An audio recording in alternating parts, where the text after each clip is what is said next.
What up, y'all? Tina here. Let's get into some Diddy news. Whew. Child, this trial starts Monday and it's gonna be a doozy. So let's get into everything that has happened this week during jury selection and some other drama involved with this case. So the prosecution said next week they plan on calling 3 people to the stand. Now, one report I read said the 3 people were going to be an officer, a male escort, and Cassie. Now, Cassie is good and pregnant. Looks like she's about to go any day now. The feds say they plan on keeping her on the stand for about a week and that she's going to require bathroom breaks every 2 hours or so. We also have a sneak peek into Diddy's potential defense. Diddy's lawyers has pretty much said, listen, we're going to address the Cassie video head on. It's a domestic incident. That's it. Diddy's lawyers is saying, look, Diddy is not being charged with domestic violence, and this was a mutually violent relationship. They were hitting on each other. The defense is going to say, listen, these two were in a very much jealous relationship. They will put hands on each other. Cassie is not this innocent person that y'all think she is. She's a violent person as well. Problem is with that defense, and this is why I love court cases, this is going to boil down to which side can tell the best story and who has the strongest evidence. So the feds are most likely going to say, listen, Diddy was in a position of power. Cassie was 19 years old. He was probably over 40 years old at the time. He was her boss.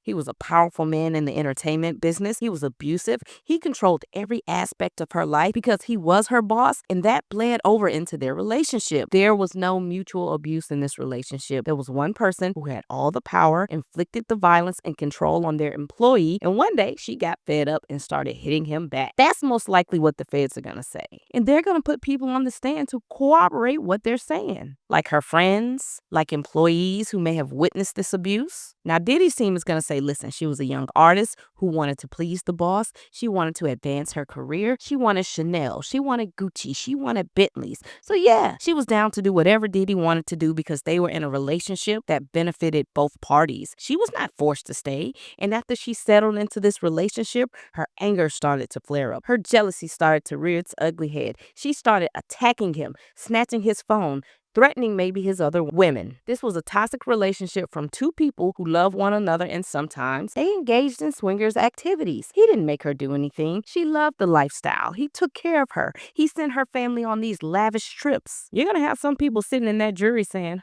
well, that does kind of make sense. So it all boils down to evidence, and not only does it boil down to evidence, this is where the feds are going to start painting him as a racketeer, head of the organization. They're going to say, listen, whenever she tried to leave, he would beat her. Take a look at this video. She's clearly trying to leave. Also, whenever she tried to leave, he would pop up at her house. Whenever she tried to leave, he would send his bodyguards and associates to threaten her, tell her if you don't come back, you'll never have a music career. They're also going to say when he found out she was entertaining other men, he threatened those men. He even had his associates blow up those people's cars. And then they're going to put those associates on the stand to explain what they did for Diddy. Yo, this is going to be a crazy case. We also found out that Diddy's former employee, James Cruz, is testifying in this trial. Now, watch James Cruz. He's probably going to be a little shifty, meaning he might slick be trying to help Puff out. So right now, he's listed as a witness for the feds. And let me tell you how James is involved. Cassie said one time her and Diddy got into a fight. She ran away, and James Cruz, which was like a manager or an executive at the time, kept blowing up her phone like, yo, if you don't come back, Puff gonna be mad. If you don't come back, your song is never coming out. So the feds are gonna try to say, hey, this guy was acting on behalf of the organization to track Cassie down and bring her back into this realm of violence. He's probably gonna get up there and say, listen, I was just doing my job. She was an artist. I wasn't doing this for Puff. We were really trying hard to make Cassie a star. Puff wasn't holding her back. So we gotta watch James Cruz. He's testifying for the feds, and they most likely gave him a deal to snitch on Diddy, but I wouldn't be surprised if he gets on that stand and starts to act like Lil Wody, okay? We gotta watch some of these witnesses. I can see some of them flip-flopping and switching up. All right, let's get into some more updates on the trial. Diddy's lawyers were trying to get almost everything that they found in the raid tossed out of the case. His lawyers essentially said, hey, when the feds went to the judge to get this raid approved, the feds did not show the judge all the evidence, because if the judge had seen, in particular, the text messages between him and Cassie, all all of the text messages, it would prove that this isn't a RICO case. The judge pretty much said, bro, I read the text, all of the text. The text actually make him look worse. Not only does the text make him look bad, we have statements from producers, assistants, designers, and escorts backing up not only Cassie, but other victims as well. So yeah, everything they found in the raid is staying in the case. None of that's getting tossed. So that was a blow to the defense. Diddy's team was also working to get some of the charges associated with the escorts dropped. Now, anybody that has been following me, I said from day one, he is cooked on the charge of transporting escorts across state lines. He's cooked because his lawyers openly admitted that Diddy was doing this. His lawyer was like, yeah, Diddy had escorts come out and have fun with him, but so does every other rich white person. Y'all not trying to take them to jail. I got escorts right now willing to testify that everything was consensual. I was like, bro, you do know he's charged with having escorts cross state lines, right? You know that's illegal. Their defense is, y'all are only trying to do this because he's a successful black man and y'all are just trying to take him down. So the judge ruled on that motion and shut it down and was like, listen, we're not throwing this charge out. This has nothing to do with race. This is a legitimate charge. He was paying escorts to come be intimate with him and anybody else. It's illegal. You can't do that. Let's talk about jury selection in the Diddy trial.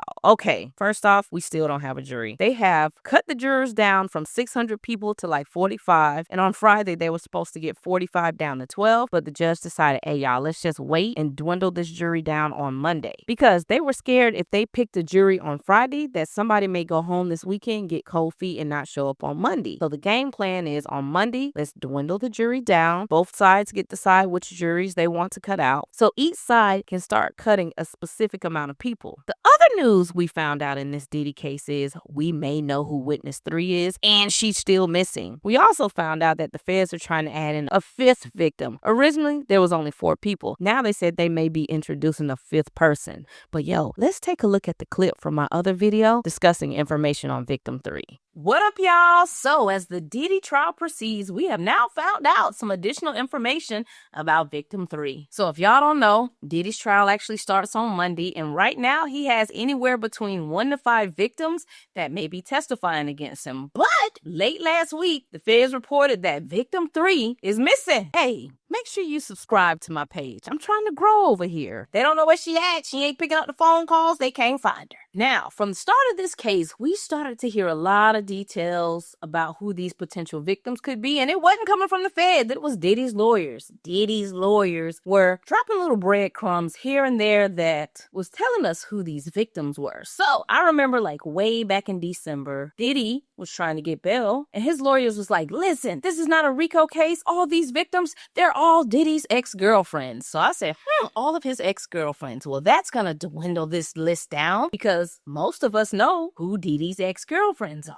So once we learned ex-girlfriends were involved, I immediately thought about Gina Hunn. And the reason I thought about Gina is she did an interview way back in 2019 before Cassie ever filed her lawsuit. And she talked about how when she was dating Diddy, he was extremely violent towards her. He made her get abortions. She said something like he pushed her down the stairs. He stomped on her belly. She did this interview with Tasha K. And a lot of people didn't pay no attention to it. They thought she was just telling these weird stories. But some of us was kind of like, hey, I mean, I believe her. Sounds like Diddy to me. So when his lawyer came out and said, hey, these are all ex-girlfriends, most of us was like, okay, Cassie's one of these victims, and Gina most likely is one of these victims as well. Now, I don't know who the other victims are. I don't know. That's going to be interesting. Now, today, the judge came out because victim 3 is still missing. We don't know where she's at.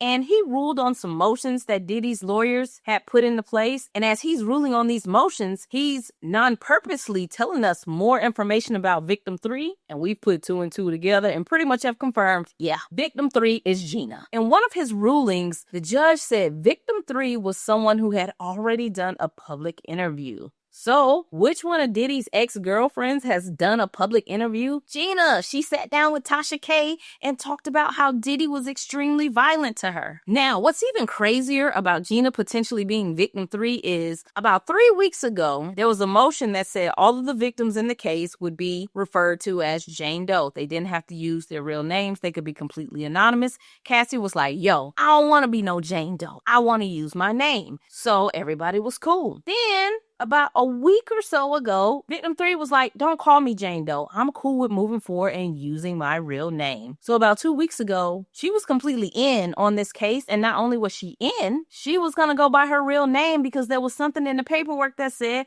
hey, she's already known to the public anyway, so it's no point in her being a Jane Doe. She was ready to testify under her name. But fast forward to today, she's missing. The feds can't get her on the phone. They can't get in contact with her. They don't know where she's at. But guess what? I don't think she's missing. This is just my speculation. I think Gina has taken a payday. I think she's disappeared on purpose. Her lawyer released a statement to TMZ and said, hey, victim 3 is going through some personal things right now. That's why it's kind of hard to get in contact with her. Listen, y'all, we saw this same play in R. Kelly's first trial. The first R. Kelly case, when he was accused of being with Sparkle's niece in a video, and the girl at the time was underage, a lot of people testified, watched that tape, and said, yes, that's Sparkle's niece. She's underage. Teachers, principals, friends. But you know who didn't testify? The victim and her family. You know why they didn't testify? Because just like Gina, they went missing. Nobody could find them when the trial started. Fast forward 20 years into the future, and R. Kelly is hit with his Fed case,